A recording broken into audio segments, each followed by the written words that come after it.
Time is counting on some high-profile visits in the next 12 days to help her move the needle. CBS 58's Bill Walsh live with more on that part of the story.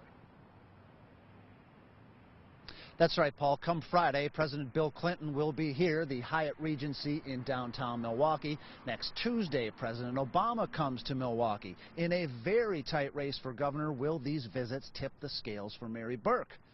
Depends on who you ask.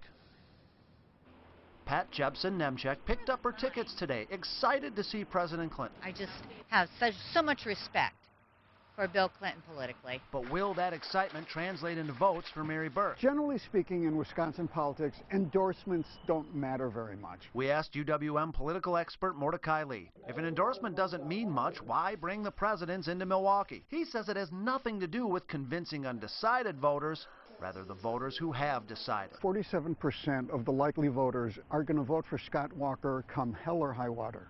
And 47% are going to vote for Mary Burke come hell or high water. So here's what Lee thinks Bill Clinton will tell the Milwaukee audience on Friday. Go and vote this week. And I'm asking you to get all your family members to vote this week and to tell your friends to vote this week. That's the line. Here's Clinton in Flint, Michigan, Wednesday afternoon, following Lee's script almost to the letter. Will you ask them to vote?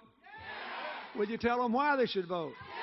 In an interview with the Wisconsin Radio Network, Governor Scott Walker says this campaign is not about celebrities and that President Obama's visit will hurt Mary Burke's campaign. I think there's a reason why his popularity is way down, and I don't think it's going to be a boom for him. I think that ends up being a negative, not a positive. So in the final days before the election, Lee says in many ways this race is no longer about presidential visits or debates or ads or issues. This is about getting the person physically to vote.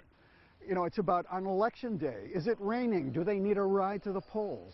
Ultimately, the delivery of the product, and that's the voter. Lee tells me about 3 million Wisconsinites voted in the last presidential election. About 2 million Wisconsinites voted in the last gubernatorial election. Lee says the person who can tap into that 1 million people who normally don't care about a midterm election will be your winner come November 4th.